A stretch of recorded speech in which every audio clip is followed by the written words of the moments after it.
Sekalian, saya ingin sampaikan terima kasih atas undangan untuk berbagi pikiran, berbagi rencana, dan berbagi aspirasi dalam kesempatan pagi hari ini. Jadi, tantangan yang kita hadapi adalah cukup besar. Kalau kita perhatikan, Indonesia kita ini luar biasa peluangnya, tapi juga luar biasa tantangannya. Jadi dalam kesempatan ini kami mendapatkan waktu 30 menit, jadi saya akan memaparkan secara singkat barangkali awal dari ide-ide yang kami garap selama beberapa waktu terakhir ini.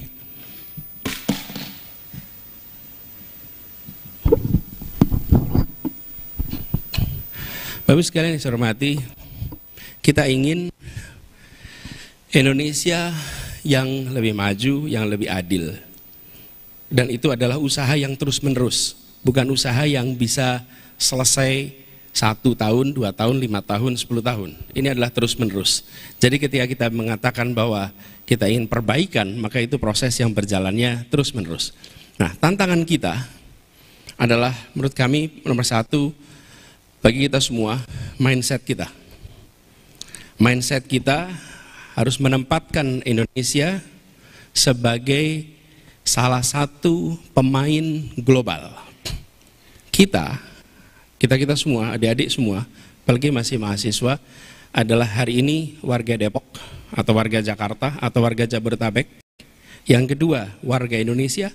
Yang ketiga, warga dunia. Jadi mindset kita bukan hanya kita warga Indonesia, tapi kita warga dunia. Dan dunianya bukan dunia yang ini kira-kira. Kalau dunia yang ini itu mindsetnya kita seakan-akan berada di sudut paling ujung. Kita ingin tempatkan Indonesia di sentral. Indonesia berada di tengah. Indonesia ini tempat yang sangat strategis, yang kita bisa mengambil peran luar biasa. 80% dari kebutuhan energi di Asia, kalau boleh punya laser pointer yang lebih terang, 80% dari kebutuhan energi kita, 80% dari energi di Asia Timur itu ada di dalam pengaruh posisi kita, posisi strategis. Karena kita dilewati salah satu dari choke point dunia. Choke point dunia itu selat-selat yang strategis, sehingga kita memiliki dampak. Apapun yang terjadi di Republik ini itu berdampak. Ketika Republik ini stabil, maka kondisi ekonomi Asia Timur juga relatif stabil. Tapi bila di Indonesia tidak stabil, Asia Tenggara tidak stabil, maka kita akan menyaksikan efeknya ke dunia. Ini poros maritim juga. Lebih dari 50.000 kapal besar melintasi Selat Malaka setiap tahun. Dan kompetisi global memperhitungkan sekali Asia Tenggara. Indonesia, generasi barunya, ke depan harus memandang kita sebagai pemain global. Karena itu PR dalam negeri juga harus diselesaikan. Tidak mungkin kita bisa memainkan peran di dunia internasional kalau PR dalam negeri itu tidak terselesaikan. Dan kita ingin Indonesia hadir di dunia. Hadirnya bukan karena berita-beritanya, tapi hadirnya itu karena rumah tangga di dunia merasakan kehadiran Indonesia. Menjadi berita di dunia itu baik. Tapi hadir di keluarga-keluarga itu lebih baik lagi. Kita merasakan bukan Korea hadir di keluarga-keluarga kita di seluruh Indonesia. Dunia merasakan. Itu yang kami maksud. Kenapa kita perlu mempromosikan ke depan bukan hanya produk Indonesia. Yang harus kita promosikan adalah brand of Indonesia. Merek-merek Indonesia. Karena merek-merek Indonesia itu artinya gagasan dari kita, ide dari kita, penetrasi dunia. Dan kita punya potensi yang luar biasa di situ.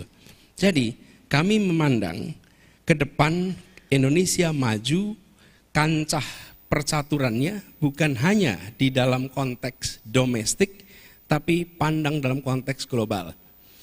Buat adik-adik yang sedang kuliah, kalau saya boleh usul, yang lagi kuliah, pasang peta dunia di tempat Anda tinggal, di kamar Anda, di kos-kosan Anda, pasang itu peta dunia. Sekedar Anda lihat aja, dan Anda mungkin akan menyaksikan di situ. Rupanya jarak Aceh dengan India itu bisa jadi lebih dekat ya daripada Aceh ke Makassar. Oke, skop yang Anda perhatikan itu global. Sebaliknya, saya sering anjurkan kalau ada mahasiswa Indonesia kuliah di dunia internasional, saya minta di kamar kosnya, di apartemennya, pasang peta Indonesia. Biar tiap hari Anda lihat tanah air Anda, bahwa satu saat Anda akan dipanggil pulang untuk mengabdi dan memajukan republik ini. Yang di sini lihat global, yang berada di global, lihat domestik. Tapi apa pesannya? Pesannya kita harus hebat di dalam negeri untuk bisa kita menjadi warga dunia yang mempengaruhi. Dan kata kuncinya adalah Indonesia mempengaruhi. Lalu bagaimana kita bisa maju dan adil? Saya ingin tunjukkan pada adik-adik semua sebuah fase yang sudah dilewati oleh Indonesia. Kata kuncinya satu. Kita berhasil menjadi satu bangsa di tahun 1928. Ketika kita memutuskan menggunakan bahasa persatuan, bahasa Indonesia, mendeklarasikan bangsa kita bangsa Indonesia, dan menyatakan tumpah darah kita tumpah darah tanah air Indonesia. Ini memutuskan satu bangsa ini dahsyat karena menyepakati bahasa bersama. Bahasa persatuan itu luar biasa. Tanpa bahasa persatuan, hari ini parlemen kita, DPR kita, pemerintahan kita kalau berdiskusi mungkin perlu penerjemah. Anda lihat Uni Eropa. Uni Eropa itu kalau tidak salah 28 negara. Bahasa persatuannya apa? HI, halo, HI. Bahasa persatuannya apa? Official language-nya Uni Eropa itu bahasa apa? Inggris? Hah? Inggris sudah keluar loh. Bahasa Prancis. Kira-kira orang Jerman mau nggak pakai bahasa Prancis? Enggak. Jadi bahasa persatuannya apa? Teman-teman sekalian, bahasa resmi Uni Eropa ada 23 bahasa. Oke? Dan setiap kali parlemen Eropa berkumpul, mereka semua pasang headset di kepalanya masing-masing. Oke? Mereka tidak bisa menyepakati satu bahasa. Itu artinya apa? Mereka tidak akan mungkin punya kekuatan militer yang hebat. Karena tidak mungkin komandan dan pasukan pakai penerjemah untuk operasinya. Betul tidak? Menyepakati satu bahasa jangan dianggap enteng. It was a genius breakthrough. Dan bahasa yang disepakati bukan bahasa yang penggunanya paling banyak. Bahasa yang disepakati adalah bahasa Melayu kepulauan yang kita sebut sekarang bahasa Indonesia, dan diperkaya dari seluruh bahasa dari berbagai daerah sehingga sekarang menjadi bahasa Indonesia. Sekedar catatan, Pasar Senen di Jakarta pada tahun 30-an adalah tempat kursus bahasa Indonesia bagi siapapun yang ingin menjadi orang Indonesia. Karena jadi Indonesia ditandai dengan kemampuan berbicara dalam bahasa Indonesia. Dan uniknya tetap Sunda, tetap Batak, tetap Manado, tetap Timor, walaupun menjadi Indonesia. Ini jenius sekali menjadi satu bangsa ini. Saya rasa tidak ditemukan bangsa lain yang memiliki kemampuan membentuk ikatan seperti bangsa Indonesia, kecuali bangsa yang ada di tanah air ini. Jadi, ketika tadi Pak Dekan, Pak Ketua Pertama menyatakan ini kuliah kebangsaan, setuju sekali. Bahkan kalau saya boleh usul, Indonesia ini bukan percampuran, tapi persenyawaan. Apa bedanya percampuran persenyawaan? Persenyawaan itu adalah bersatunya dua unsur yang kemudian atau dua atau lebih unsur membentuk unsur baru. Ini adalah air. Air ini adalah hasil persenyawaan antara apa? Hidrogen dan oksigen. Bukan percampuran. Bedanya kalau percampuran dia tidak membentuk unsur baru. Kalau persenyawaan, unsur yang terbentuk adalah unsur baru yang berbeda dengan unsur pembentuknya. Itu persenyawaan. Apa yang menarik? Dalam air ada hidrogen. Dalam air ada oksigen. Tapi air bukan hidrogen dan air bukan oksigen. Air adalah entitas baru yang terbentuk. Terlihat tidak Indonesia seperti persenyawaan? Indonesia adalah persenyawaan antara Batak, Sunda, Jawa, Madura, Maluku, Ambon, dan lain-lain, tapi membentuk entitas baru bernama Indonesia. Di dalamnya ada unsur pembentuknya, dan unsur pembentuknya tidak hilang identitasnya, tetap hidup. Itulah sebabnya saya membayangkan Indonesia ini sebagai sebuah persenyawaan, dan sudah jadi. Makanya ketika kita sudah jadi persenyawaan, jangan menonjolkan hidrogennya dalam menonjolkan oksigennya, karena itu menegasikan persenyawaan yang sudah dihasilkan. Yang harus ditonjolkan adalah persenyawaan yang dihasilkan, yaitu Indonesia yang setara, yang memberikan kesempatan yang sama kepada semuanya. Jadi ini satu yang pertama. Satu yang kedua adalah kita menjadi satu negara. Ini satu yang kedua.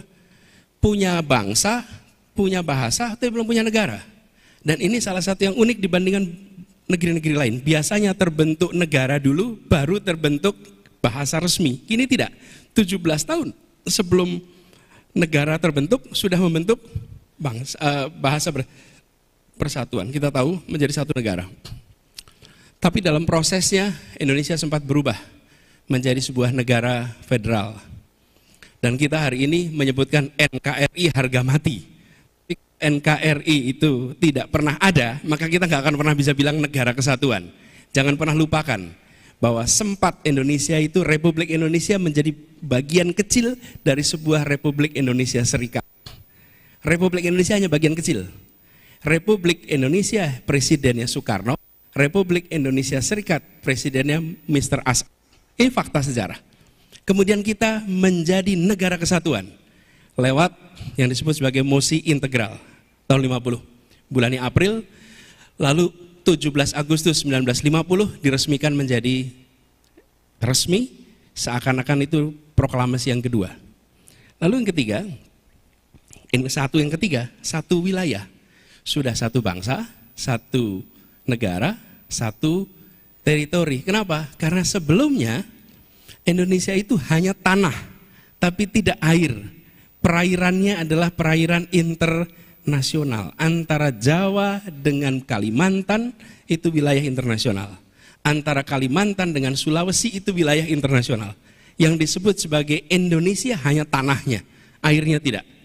Lalu Juanda melakukan deklarasi tahun 57. Kalau peristiwa anekdotnya, katanya Bung Karno ke pelabuhan di Cirebon. Di pelabuhan di Cirebon, Bung Karno menyaksikan kapal-kapal berbendera asing banyak sekali. Kemudian tanya, ini kenapa banyak sekali bendera asing? Ya karena kita ini wilayah airnya perairan internasional, belum diakui. Perjuangannya tidak pendek, tahun 82 baru UN Clause itu keluar. Dan akhirnya kita diakui sebagai satu tanah air. Nah, teman-teman sekalian, Bapak Ibu yang saya hormati, satu yang kelima, ini PR kita hari ini. Bila kita sudah satu bangsa, satu negara, satu kesatuan, lalu satu teritori, maka berikutnya adalah kita harus bisa menjaga persatuan ini. Apa kunci menjaga persatuan? Persatuan itu dijaga bukan lewat retorika, tapi dijaga lewat perasaan kesetaraan, perasaan kesamaan, perasaan keadilan. Sulit sekali membangun persatuan dalam ketimpangan. Sulit sekali. Di dalam kampung sulit, di dalam kota sulit, apalagi di dalam sebuah negara.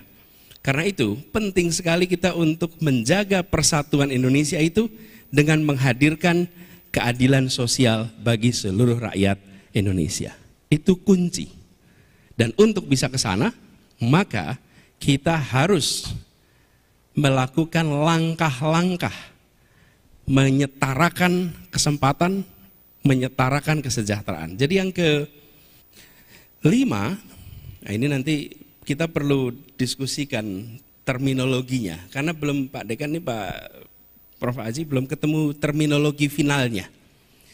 Apakah disebut sebagai satu kesemakmuran? Apakah disebut sebagai satu perekonomian? Apakah disebut sebagai satu kesejahteraan? Tapi intinya adalah menjaga agar satu yang kelima mengikat kita semua. Supaya apa?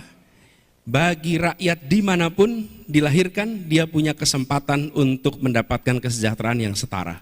Itu PR kita yang berikutnya. Nah, For lack of better term, kami menggunakan istilah satu Indonesia, satu ekonomi. Ini for lack of better term, satu perekonomian. Satu perekonomian artinya apa? Dimanapun kita berada, maka kita tersambungkan secara perekonomian, di balik itu tersambungkan secara kesejahteraan, di balik itu tersambungkan secara fasilitas untuk menuju kesejahteraan. Apa fasilitas menuju kesejahteraan? Kesehatan, pendidikan, yang kemudian lapangan pekerjaan. Nah itu membuat mereka menjadi satu kesejahteraan, satu perekonomian. Jadi harapannya adalah gagasan ke depan, kita ingin satu Indonesia yang kelima, satu perekonomian, satu kesemakmuran, satu kesejahteraan. Artinya setiap keluarga bisa memenuhi kebutuhan pokok, bisa menabung, bisa merencanakan masa depan. Kata kunci menghadirkan keadilan. Dan kalau boleh kami reflektif atas perjalanan bangsa ini, kenapa kita memilih menggulung kolonialisme?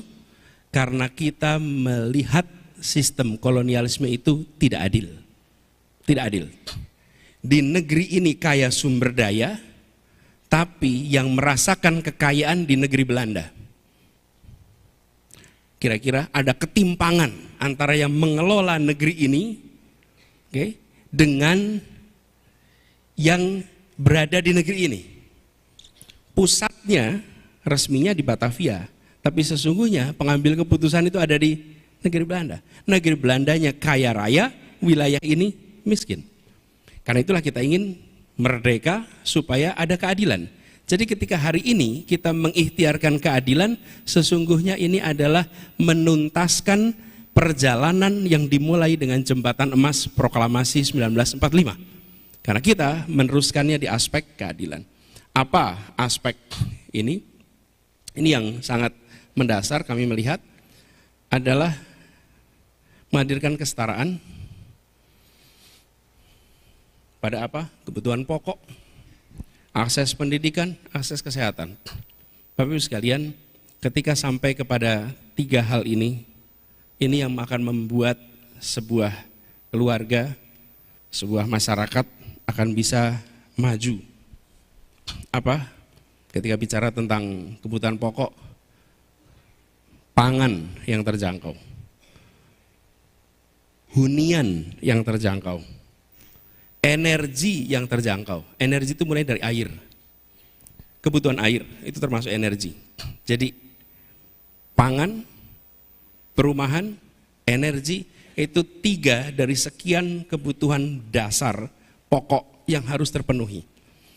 Dan ketika sampai kepada ini, Bapak Ibu sekalian, kita akan menyaksikan bahwa kita masih mengalami PR besar. Masih PR besar. Apa yang kita rasakan di Jabodetabek dengan yang kita saksikan di daerah-daerah yang jauh dari pusat kota, yang jauh dari Pulau Jawa, maka kita akan menyaksikan ketimpangan yang luar biasa. Bahkan sebagai ilustrasi teman-teman, ada dua warung yang di seluruh Indonesia ini sama. Ada warung yang di Indonesia ini sama, di mana-mana ada. Namanya apa? Alfamart, apalagi Indomaret dan lain-lain. UMP-nya beda-beda, tapi harga barang di toko itu sama. Oke. Anda datang di Jakarta, UMP-nya 4,9 juta. Terus Anda datang di salah satu kabupaten yang UMP-nya 1,2, UMP-nya 1,5, UMP-nya 2, tapi begitu masuk ke toko, dia akan ketemu dengan harga yang sama. Perhatikan harga barang di pasar. Harga barang di pasar, cabai yang di Jakarta dengan cabai yang situ Bondo, saya pernah saksikan bulan lalu, setara harganya. Tetapi dari sisi pendapatan kita punya perbedaan yang luar biasa. Yang kedua adalah pendidikan. Pendidikan ini mendasar, teman-teman semua ada di sini karena pendidikan. Semua saya, para guru besar semua di sini, para dosen juga karena pendidikan. Pendidikan adalah eskalator sosial ekonomi. Di bawah naik ke atas lewat eskalator pendidikan. Dan ini apa aspeknya? Akses berkeadilan ke sekolah berkualitas dan terjangkau. Pembelajaran berkeadilan, kompetensi distribusi dan kesejahteraan guru, pendidikan vokasi untuk persiapan kerja, akses pendidikan tinggi yang berkualitas. Akses itu artinya harga yang terjangkau juga. Dan ketika sampai aspek kesehatan, maka bukan hanya soal BPJS, tapi soal memastikan bahwa dari ibu hamil ada intervensi negara untuk memastikan bayi yang dikandungnya sehat sampai di usia masuk sekolah, dan sampai usia sekolah itu mendapatkan perhatian promotif untuk menjaga kesehatan mereka. Jadi, Bapak Ibu sekalian saya hormati, di sini saya ingin sampaikan bahwa apa yang kita sebut sebagai kebutuhan dasar yang setara itu minimal 3 aspek. Lalu, ini potret kita hari ini. Kita merasakan bahwa kontribusi perekonomian masih sangat terkonsentrasi di sebuah wilayah. Bapak Ibu bisa saksikan di sini, separuh lebih berada di Pulau Jawa, kemudian di Kalimantan ada 9%, Sulawesi 7%, sisi timur ada 2,5%, sisi barat ada 22%. Ini perlu ditingkatkan, bukan Jawa diturunkan, tapi yang luar Jawa mengalami intervensi untuk peningkatan. Karena dengan cara itulah maka tenaga kerja tidak terdorong untuk pindah ke tempat yang ada pekerjaan yang mayoritas ada justru di Pulau Jawa. Lalu tadi juga disampaikan oleh teman-teman sekalian, ini semua yang tadi saya sampaikan menyetarakan kesempatan, memberikan peningkatan kesejahteraan, itu harus dikerjakan dalam sebuah demokrasi yang sehat. Kita membutuhkan demokrasi yang deliver, demokrasi di mana ide gagasan menjadi yang terdepan di dalam proses politik, dan kebijakan itu menjadi output yang dituju oleh semua. Kebijakan untuk kesejahteraan.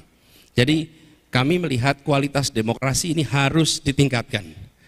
Kita tadi salah satu menyebut soal kebebasan berekspresi. Demokrasi itu bukan hanya soal ada pemilu atau tidak, tapi demokrasi itu adalah nilai-nilai yang tumbuh di dalam masyarakat, di mana aspirasi bisa diproses melalui proses politik tanpa ada rasa takut, tanpa ada tekanan, dan kemudian nantinya bisa menjadi keputusan-keputusan yang dilaksanakan semuanya dalam kedamaian. Nah, ini yang sekarang seringkali menjadi masalah. Karena kita menyaksikan kalau di sosial media sih banyak sekali yang kalau mau nulis itu nyebutnya Konoha, Wakanda gitu. Apa artinya? Ini menunjukkan ada self-censorship. Bahkan kemarin ada yang menyebutkan bahwa kota yang polusinya paling buruk namanya Lahore. Dan lalu mengkritik kota Lahore habis-habisan. Kenapa? Ini tanda-tanda yang tidak sehat. Kenapa saya katakan begini? Ada 2 sistem di dunia ini, demokratik dan non-demokratik. Yang non-demokratik pilarnya adalah fear, rasa takut. Itu non-demokratik. Yang demokratik pilarnya adalah trust. Sebuah demokrasi mengandalkan keterbukaan, mengandalkan kebebasan, dan di bawahnya ada pilar bernama kepercayaan atau trust. Non-demokrasi, dia mengandalkan kepada rasa takut, fear. Karena itu perhatikan, rejim-rejim otoriter pasti menggunakan rasa takut untuk menjalankan kekuasaannya. Begitu rasa takut itu hilang, rejimnya tumbang. Arab Spring, Filipina, kemudian Iran, Afrika Utara, bahkan ketika transisi di 97-98, itu karena fear itu hilang, semua bergerak. Begitu fear hilang, maka rezim tumbang. Nah, ketika kita dalam demokrasi dan ada fear, sesungguhnya ini tanda-tanda yang tidak sehat. Karena itu harus dikembalikan. Kebebasan berbicara harus menjadi prioritas yang harus kita bereskan di dalam tahun 24 ke depan. Harus. Jadi, kalau ada ada pasal-pasal di dalam undang-undang yang mengganggu kebebasan berekspresi, sudah seharusnya itu direvisi dan harus bisa melindungi justru kebebasan berekspresi, bukan malah menghalangi kebebasan berekspresi. Nah, undang-undang ITE itu bermasalah kami melihat bukan pada melindungi data, itu yang diperlukan, melindungi data, melindungi informasi. Tapi ketika itu pasal-pasal karet itu dipakai untuk meredam ekspresi kebebasan, itu bermasalah. Kasihan, lapor bengkel bermasalah aja bisa disebut pencemaran nama baik. Padahal pelayanan bengkel, bukan pelayanan pemerintah nih, pelayanan bengkel aja. Bahkan pelayanan rumah sakit begitu. Lalu teman sekalian, ini semua kemajuan itu harus dengan satu tadi, membangun demokrasi yang sehat. Dan dalam demokrasi yang sehat ini ada unsur tadi yang disebutkan good governance. Salah satu unsur penting dalam good governance adalah bagaimana korupsi bisa dihilangkan. Pemberantasan korupsi dituntaskan. Dan itu mulai dari mana komitmennya harus tinggi dari paling puncak sampai ke bawah. Korupsi minimal 3. Korupsi karena kebutuhan, korupsi karena keserakahan, dan korupsi karena sistem. Korupsi karena kebutuhan biasanya gajinya cukup hidup 15 hari, 15 hari berikutnya tidak cukup. Ini harus dicari solusi. Sampai kapanpun akan muncul ini korupsi karena kebutuhan. Kenapa? Karena gajinya hanya cukup untuk hidup 15 hari. Terus 15 hari berikutnya apa? Ini harus solusi. Sistem remunerasi yang diperbaiki. Yang kedua, keserakahan. Keserakahan ini tidak ada batasnya, infinite. Namanya juga greed. Jadi kalau pertama itu need, yang kedua greed, itu nggak ada batasnya. Di mana kita mencegah greed ini untuk tumbuh? Rasa takut menghentikan keserakahan. Ketika ada hukuman yang menjerakan, maka hukuman menjerakan itu akan bisa meredam greed dan itu menjadi rasa takut. Tapi kalau hukuman tidak menjerakan, maka keserakahan akan mencari jalannya. Apa hukuman paling menjerakan dalam praktek korupsi? Dimiskinkan. Dimiskinkan, diambil hartanya, disita hartanya, karena itu yang paling ditakuti oleh semua koruptor. Itu yang paling ditakuti semua koruptor. Yang paling ditakuti itu kehilangan hartanya. Pemiskinan ini harus, dan inilah yang harus menjadi pegangan bagi kita semua. Kami melihat yang ketiga adalah sistem. Ada kasus-kasus di mana terjebak karena sistem aturan yang ada. Ini koreksinya pada sistem. Jadi membereskan soal korupsi, kami melihat ada 3 akar yang harus dibereskan di situ. Tidak hanya soal penangkapan, tidak hanya soal kalimat pencegahan, tapi akar masalahnya, need, greed, sama sistem. Kalau itu kita tangani, insya Allah bisa. Yang berikutnya teman-teman, adalah kita ingin membangun Indonesia di masa depan yang berkelanjutan. Kita tidak ingin perekonomian maju, tapi ekologinya rusak. Ekonomi dan ekologi akar katanya sama, oikos nomos, oikos logos, sama-sama oikos. Oke, ini harus bertahan sejalan. Dan kalau bertahan sejalan artinya semua kebijakan yang dibuat harus memasukkan unsur sustainability di dalam formulasinya, di dalam eksekusinya. Karena itu masalah lingkungan hidup itu menjadi sangat penting. Jadi kita punya situasi yang unik karena kita berhadapan dengan, kalau istilah kami, climate crisis, bukan climate change. Kalau climate change itu belum jadi krisis, yang sedang kita hadapi sekarang ada climate crisis. Dan climate crisis ini situasi yang mengancam, kalau kita lihat dengan global warming, maka begitu banyak wilayah-wilayah Indonesia yang terancam akan turun karena turun secara relatif karena permukaan air laut yang meningkat. Ini kawasan-kawasan ya, itu yang potensi terancam. Ini adalah report yang dibuat dari penelitian Dr. Heri Andreas, geodesi ITB, tentang kota kabupaten yang secara relatif mengalami penurunan dibandingkan tingginya permukaan air laut. Nah, kemudian aspek yang tidak kalah penting, pengembangan budaya. Teman-teman sekalian, Tadi kita sama-sama ingat, Indonesia terdiri dari ratusan suku bangsa, ratusan bahasa. Kita memiliki kekayaan budaya yang dahsyat, kekayaan seni yang luar biasa. Maka ke depan kita tidak bisa hanya mengandalkan kemajuan itu di aspek perekonomian saja, di aspek pendidikan kesehatan, tapi juga di aspek kebudayaan. Budaya kita yang luar biasa ini harus menjadi andalan untuk kita, dalam tanda kutip, mendunia. Kalau Bapak Ibu lihat, bahkan ilmu politik kalau tidak salah sekarang sudah ada namanya gastrodiplomasi. Betul ya? Gastrodiplomasi itu biasanya kita dengar gastrologi, orang sakit perut. Tapi kalau gastrodiplomasi, ini salah satu yang keunggulan. Boleh ditunjukkan ini gambar foto yang tadi saya minta ditambahkan. Ini posisi Indonesia ketika bicara produk gastronya ini. Ini best deep fried dessert in the world. Nomor 1 pisang goreng. Ya, we're number 1. Oke, next slide. Next coba. Tuh. CNN World Best Food Reader's Choice. Nomor 1 rendang, nomor 2 nasi goreng. Look. Berikutnya coba.